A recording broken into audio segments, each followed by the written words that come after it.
Hello dear students. स्वागत है आप सभी का कैप्टन क्लासेस फिजिक्स में। मैं हूं सौरभ राजपूत। जैसा कि आप जानते हैं, अब जो हम ये वीडियो सीरीज प्रोवाइड करा रहे हैं उसमें हम क्लास 12th के फिजिक्स के न्यूमेरिकल सॉल्व कर रहे हैं। जिन्होंने प्रीवियस वीडियोस नहीं देखे हैं, यहाँ पर आई बटन में आपको उनकी प्लेलिस्ट का लिंक मिल जाएगा। आप उन वीडियोस को ज़रूर देखिएगा। और आज का हमारा टॉपिक है संधारित्रों के संयोजन की तुल्य धारिता। चलिए एक और क्वेश्चन पढ़ते हैं।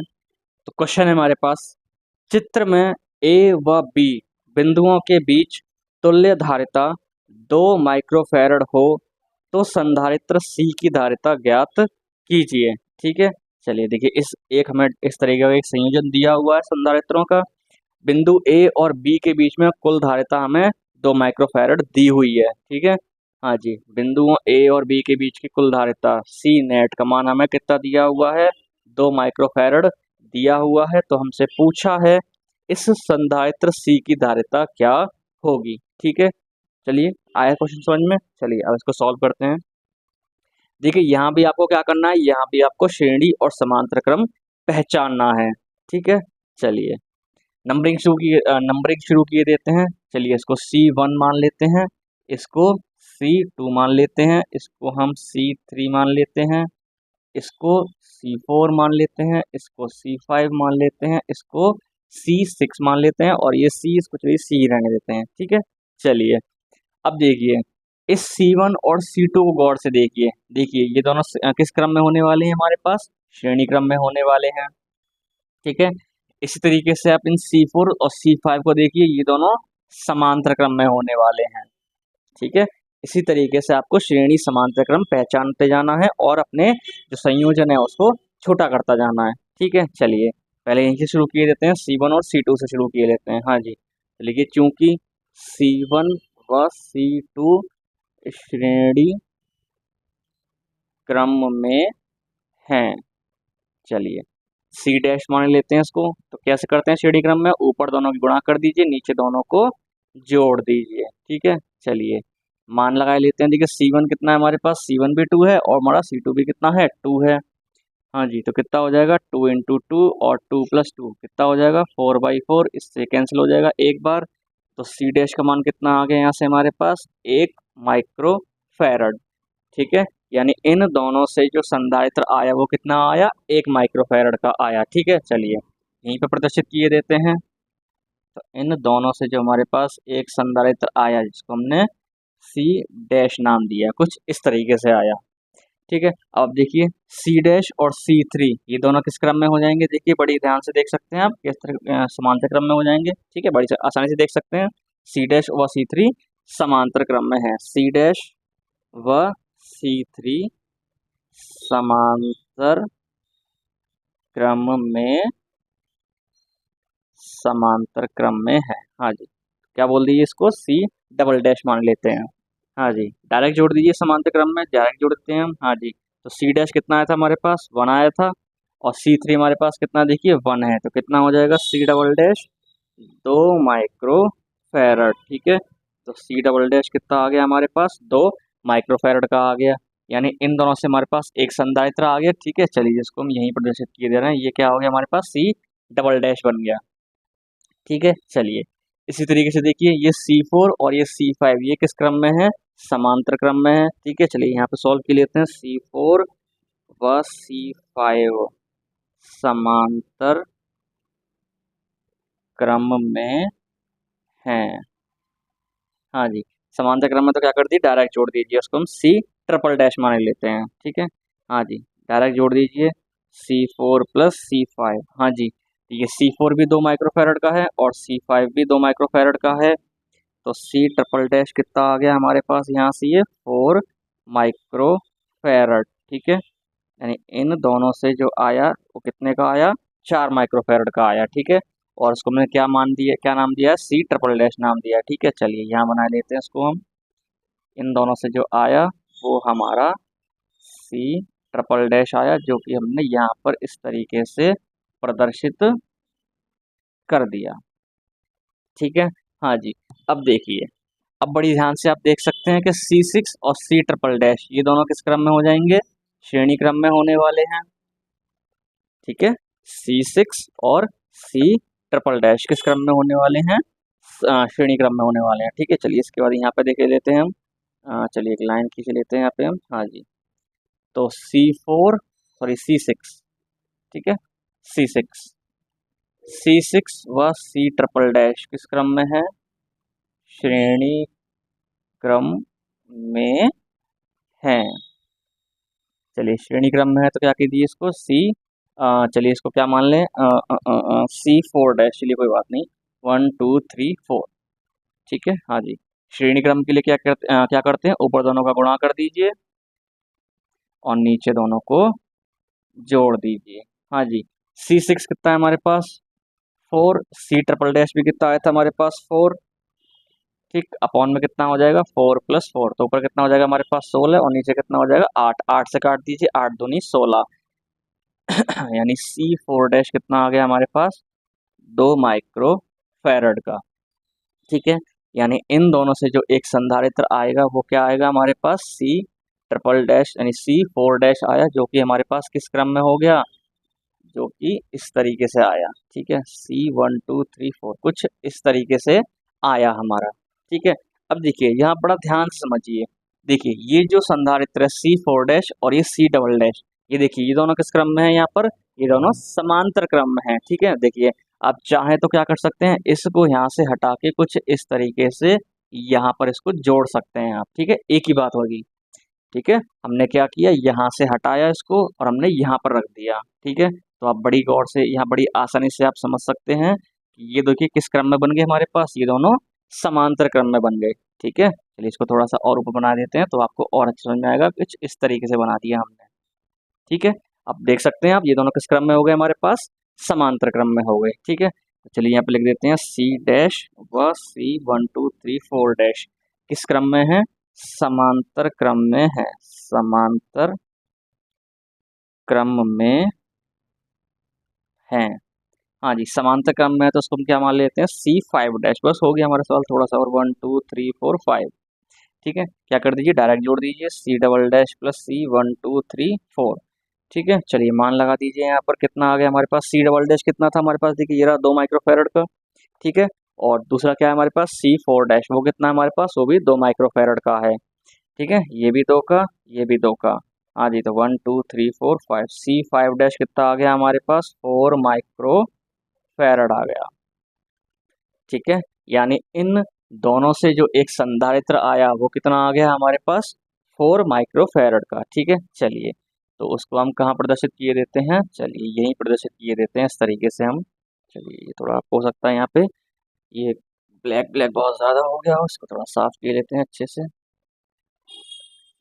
चलिए हाँ जी, तो जो हमारे पास आया ये C5 डैश 1 2 3 4 5। ठीक है, कुछ इस तरीके से हमने प्रदर्शित कर दिया। ठीक है, अब आप बड़ी आसानी से देख सकते हैं कि जो हमारा C है और ये C5 डैश है वो दोनों किस क्रम में हो जाएंगे? श्रेणी क्रम में हो जाएंगे। ठीक है, तो क्या लिख दीजिए आप? A व B के बीच कुल धारिता। A व B के बीच कुल धारिता। हाँ जी, C नेट क्या कर दीजिए? हाँ जी, कौन कौन है इस श्रेणी क्रम में? C और ये C5 डैश। तो ऊपर दोनों की क्या कर दीजिए? गुणा कर दीजिए 1 2 3 4 5 और नीचे दोनों को जोड़ दीजिए 1 2 3 4 5। ठीक है, अब देखिए A और B के बीच में कुल धारिता C नेट का मान हमें दिया हुआ है 2 माइक्रोफैरड। ठीक है, चलिए इसका मान यहाँ लगा देते हैं। ये मान हमें 2 माइक्रोफैरड दिया हुआ है।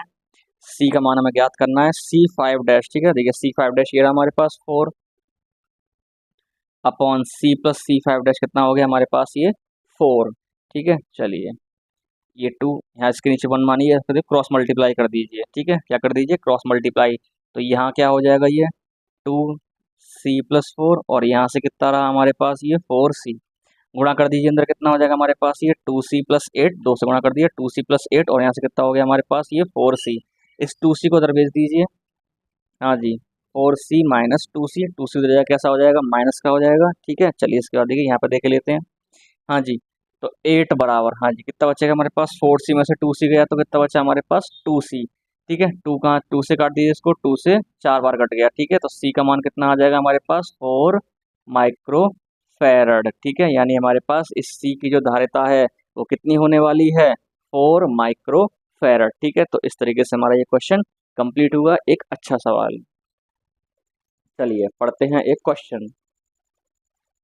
तो क्वेश्चन है हमारे पास, निम्न चित्र में संधारित्रों के जाल क्रम में ए व बी बिंदुओं के बीच तुल्य धारिता 1 माइक्रोफैरड है।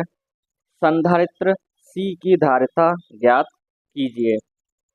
ठीक है, देखिए मैं एक डायग्राम दिया हुआ है जिसमें बिंदु ए और बी के बीच में कुछ संधारित्रों को दर्शाया गया है, और बिंदु ए और बी के बीच में जो कुल धारिता दी हुई है सी नेट कितनी दी हुई है, हमें 1 माइक्रोफैरड दी हुई है। तो हमसे इस संधारित्र सी की धारिता ज्ञात करने के लिए कहा है। ठीक है, चलिए अब देखिए यहाँ पर देखिए 8 माइक्रोफैरड और ये 2 माइक्रोफैरड आपको किस क्रम में मिल जाएंगे, श्रेणी क्रम में मिल जाएंगे। ठीक है, इसी तरीके से ये 6 माइक्रोफैरड और एक ये 1 माइक्रोफैरड ये आपस में किस क्रम में मिल जाएंगे, आपको श्रेणी क्रम में मिल जाएंगे। ठीक है, चलिए पहले नंबरिंग किए लेते हैं। चलिए इसको हम C1 मान लेते हैं, इसको हम C2 मान लेते हैं, इसको हम C3 नाम दिए देते हैं, इसको C4, C5, C6, ये C7 और इसको हम C ही रहने देते हैं।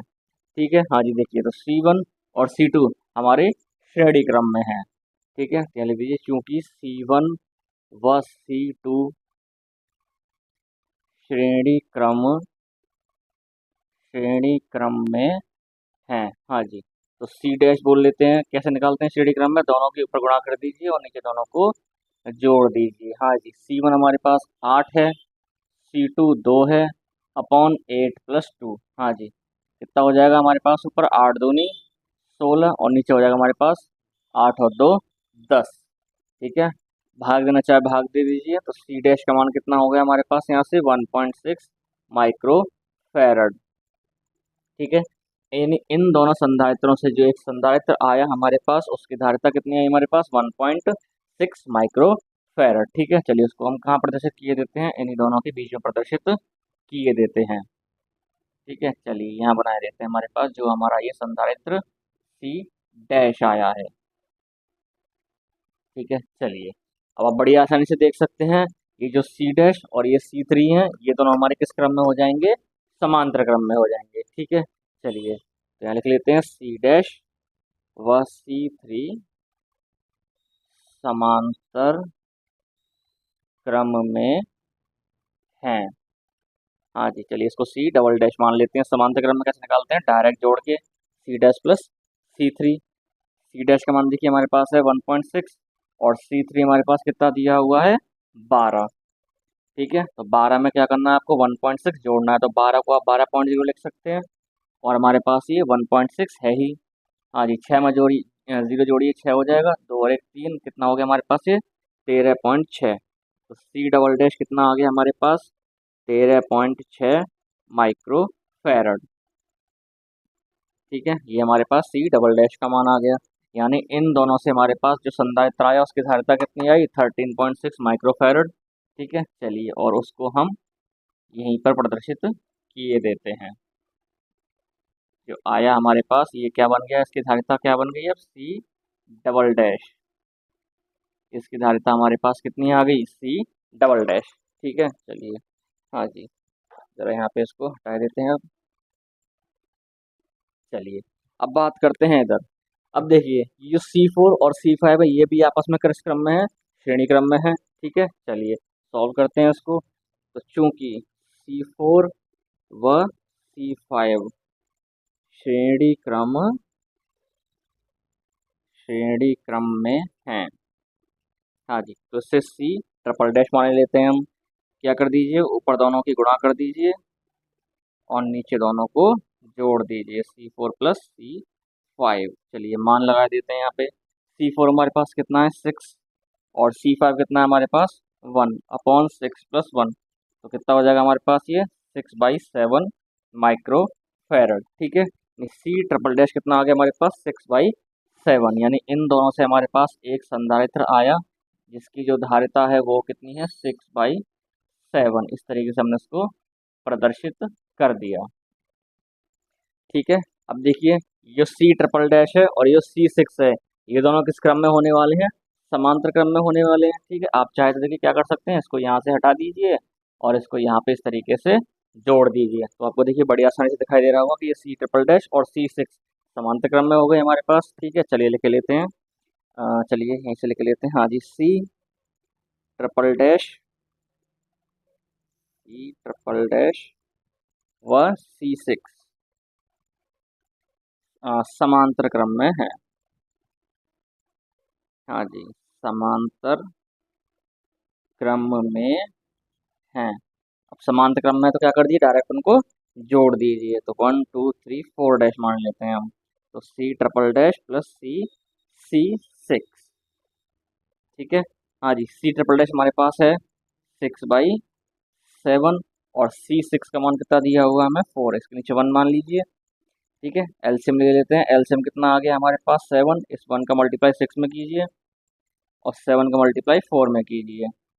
हाँ जी, तो कितना हो जाएगा पर ये 34/7 माइक्रो फैरड। ठीक है, ये हमारे पास C4 डैश का मान आ गया। ठीक है, चलिए वहीं पर प्रदर्शित किए देते हैं इसको हम।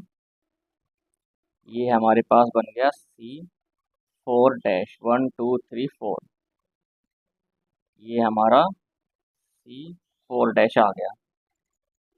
ठीक है, चलिए अब देखिए बड़ी आसानी देख सकते हैं C7 और C4 डैश हमारे देखिए किस क्रम में है, ये दोनों श्रेणी क्रम में है। ठीक है। हाँ जी, चलिए तो चलिए इसके बाद हम यहाँ पे ही सॉल्व कर लेते हैं। चलिए जी, क्या आया हमारे पास यहाँ से C7 व C4 डैश श्रेणी क्रम में है। ठीक है, इसको चलिए C5 डैश मान लेते हैं। 1 2 3 4 5।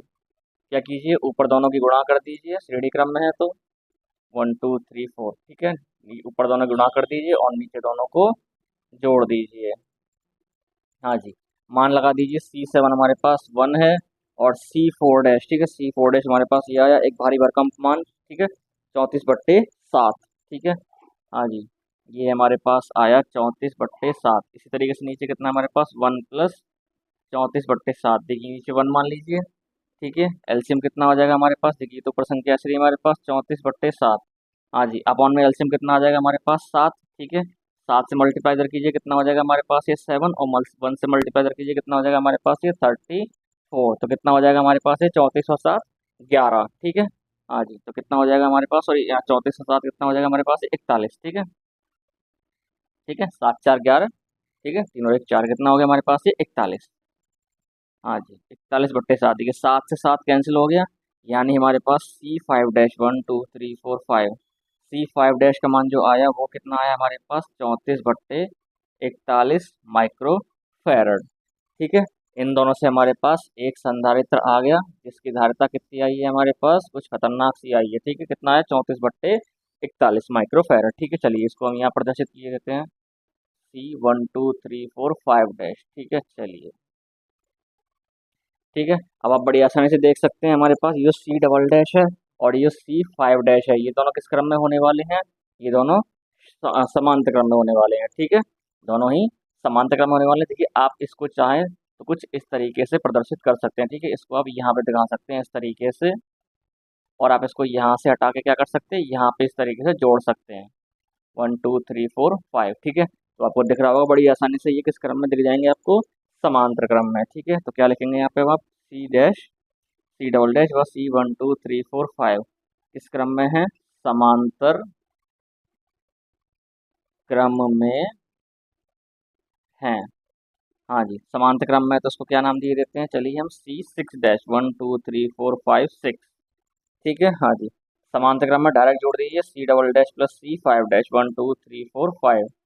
हाँ जी, C डबल डैश का मान देखिए हमारे पास ये रहा 13.6। ठीक है, थोड़े पॉइंट में संख्या गई हमारे पास ये। ठीक है, चलिए कोई बात नहीं, 13.6। और हमारे पास ये C5 डैश, हाँ जी C5 डैश का मान हमारे पास ये आया 34/41। ठीक है, चलिए कुछ इस तरीके से हमारे पास ये संख्या बन रही है। हाँ जी, अब देखिए इन दोनों से हमारे पास क्या आ गया, एक संधारित्र आ गया C6 डैश, जो कि किस तरीके से, जो कुछ हमें हमारे पास इस तरीके से आ रहा है, इसको हम कुछ इस तरीके से यहाँ पर सेट कर सकते हैं। देखिए हाँ जी, तो उसको आप इस तरीके से यहाँ पर प्रदर्शित कर सकते हैं 1 2 3 4 5 6 C6 डैश। ठीक है, बिंदुओं ए और बी के बीच में इस तरीके से हमारा ये सेट हो गया। ठीक है, और आप देख सकते हैं बड़ी आसानी से, ये जो हमारा सी है और ये C6 डैश है, ये हमारे पास श्रेणी क्रम में है। ठीक है, हाँ जी। चलिए यहाँ पर लिख लेते हैं। ठीक है, वही क्या हो जाएगा हमारा सी नेट। ठीक है, चलिए पहले यहाँ पर थोड़ा शो किए देते हैं। सी व C6 डैश 1 2 3 4 5 6 किस क्रम में है? श्रेणी क्रम में, श्रेणी क्रम में है। यही क्या हो जाएगा हमारे पास सी नेट। हाँ जी, ऊपर दोनों का क्या कर दीजिए, गुणा कर दीजिए 1 2 3 4 5 6, और नीचे दोनों को जोड़ दीजिए 1 2 3 4 5 6। ठीक है, चलिए, और देखिए इसका मान कितना दिया हुआ हमें, 1 माइक्रोफैरड। ठीक है, बिंदुओं ए और बी के बीच में जो कुल धारिता दी हुई है उसका मान कितना दिया हुआ है हमें, 1 माइक्रोफैरड। ठीक है, चलिए आप जल्दी से आप उसको पॉज करके लिखिए या इसका स्क्रीनशॉट लीजिए। 1 2 3। ठीक है, चलिए, ये हमारे पास याद है सी नेट का मान हमने यहाँ पर 1 लगा दिया। अब इसको हम सॉल्व किए लेते हैं, तो जरा यहाँ से हम इसको थोड़ा सा साफ किए देते हैं। चलिए, इसको यहाँ से जरा हटा देते हैं।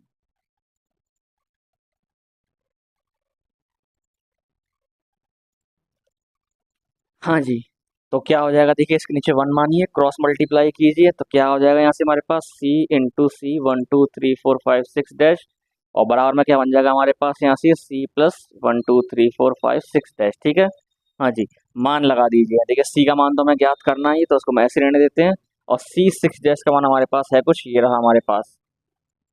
ठीक है, हाँ जी, तो C इंटू कितना है हमारे पास, ये 13.6 प्लस 34/41, और बराबर में यहाँ से हमारे पास C इसी तरीके से रहेगा, और ये मान है हमारे पास 13.6 प्लस 34.41। ठीक है, चलिए यहाँ से क्या करना है हमें, अब इस C का मान फाइंड करना है। ठीक है, चलिए एक काम किए लेते हैं, इस संख्या को इधर लिए लेते हैं।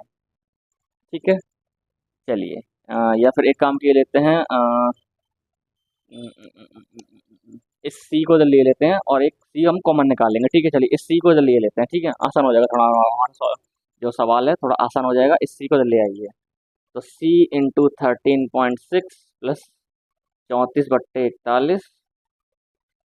ठीक है, C इधर आके कैसा हो गया, ये माइनस का हो गया, और यहाँ पर ये हमारी संख्या इसी तरीके से रही। चलिए अब देखिए यहाँ से हमारे हम ये C कॉमन निकाल सकते हैं। ठीक है, C कॉमन ले लीजिए यहाँ से, तो देखिए यहाँ से हमारे पास ये संख्या इसी की तरह एज इट इज बचेगी, 13.6 प्लस 34/41। ठीक है, इसी तरीके से रहने वाली संख्या है ये। ठीक है, यहाँ से देखिए C कॉमन चला गया, तो क्या बचेगा हमारे पास, यहाँ से -1 बचा। ठीक है, यहाँ से देखिए हमारे पास ये संख्या इसी तरीके से रही, 13.6 और 34/41। ठीक है, चलिए यहाँ पर अब इसको सॉल्व किए लेते हैं। यहाँ पर देखिए एलसीएम ले लेते हैं दोनों तरफ। ठीक है, चलिए और थोड़ा इसको सॉल्व किए लेते हैं, थोड़े और जगह की जरूरत पड़ने वाली है हमें। चलिए, हाँ जी, देखिए यहाँ पर 41 का क्या ले लेते हैं, 41 हमारे पास एलसीएम आ गया। ठीक है, यहाँ देखिए मल्टीप्लाई हो जाएगा इसके साथ, इसके नीचे 1 मानिए, तो कितना हो जाएगा यहाँ से हमारे पास ये 13.6 इंटू 41। यहाँ से देखिए 41 से 41 कैंसिल हो जाएगा, तो हमारे पास 34 बचेगा। यहाँ से नीचे 1 मानेंगे तो 41 कहाँ आ जाएगा हमारे पास, -41। ठीक है, इसी तरीके से यहाँ से एलसीएम लीजिए, तो 41 यहाँ से भी एलसीएम आ जाएगा। इसके नीचे 1 मानिए, क्रॉस मल्टीप्लाई कर दीजिए, 13.6 इंटू 41, और यहाँ से क्या बचने वाला हमारे पास ये 34। देखिए 41 से हमारा 41 कैंसिल आउट हो गया। ठीक है, देखिए यहाँ से क्या बचा हमारे पास ये 13.6 इंटू 41, और यहाँ से कितना बचेगा हमारे पास ये, हाँ जी, 34 में से इसको माइनस कर दीजिए, कितना बचेगा हमारे पास ये -7। ठीक है, 34 में से 41 मैंने माइनस कर दिया। चलिए, तो यहाँ से हमारे पास क्या बचेगा, यहाँ से इसको चलिए सॉल्व किए लेते हैं। हाँ जी, थोड़ी कैलकुलेशन ज़्यादा बनी है इस सवाल में। ठीक है, थोड़ा कैलकुलेटिव क्वेश्चन है ये, और कुछ नहीं है। हाँ जी, चलिए, और कोई और आसान तरीका इसमें चलिए है नहीं, चलिए इसको सॉल्व किए लेते हैं आप, चलिए किए ही देते हैं इसको। हाँ जी, मल्टीप्लाई कीजिए 13.6 इंटू 41 में। हाँ जी, 13.6 इंटू 41। हाँ जी, कितना हो जाएगा, 136। 4 से गुणा कर दिए, 4 3 24 का 4, हासिल लगा 2, 4 3 12 2 14 का 4, हासिल लगा 1, 4 एकम 4 और 1 5, जोड़ दीजिए 6, 4 और 3 7, 4 और 1 5, और ये 5। हाँ जी, पॉइंट लगाइए, कितना आ जाएगा हमारे पास ये 557.6। ठीक है, यानी इन दोनों का मल्टीप्लाई होके जो आया वो आया हमारे पास 57.6, इसमें से अभी 7 माइनस होगा। ठीक है, हाँ जी। इसी तरीके से यहाँ पे ये आया हमारे पास 557.6 प्लस 34। ठीक है, चलिए इसको जोड़ लेते हैं। ठीक है, कितना, चलिए कहाँ सॉल्व कीजिए, थोड़ी जगह कम पड़ गई। हाँ जी, हमारे पास आया ये 557.6 में क्या करना है आपको, 34 ऐड करना है। जोड़ दीजिए, 6 7 4 11 का, एक हासिल लगा, 1 5 और 1 6 और 3 9, कितना आ गया हमारे पास, 591.6। 591.6, और यहाँ से इसमें से माइनस कर दीजिए। 7 आपको क्या करना है, माइनस करना है। ठीक है, 5 इसमें से 7 माइनस कर दीजिए। हाँ जी, तो 6, 7 में 7 गया तो हमारे पास कितना आएगा, ये 0। और ये कितना है हमारे पास, 550.6। ठीक है, तो यहाँ से ये घट के कितना बचेगा हमारे पास, 550.6। ठीक है, थोड़ा सा डायरेक्ट लिखे देते हैं। ठीक है, चलिए अब इसको अपॉन में भेज दीजिए, तो सी का मान कितना हो जाएगा हमारे पास, 591.6 अपॉन 550.6। इससे क्या कर दीजिए, इस संख्या में भाग दे दीजिए, तो आपको जो सी का मान आएगा वो आएगा लगभग आपका 1.074 माइक्रो फेरड। ठीक है, यानी इस कंडीशन में जो सी का मान आएगा वो कितना आएगा, 1.074 माइक्रो फेरड। तो इस तरीके से हमारा ये क्वेश्चन कंप्लीट हुआ।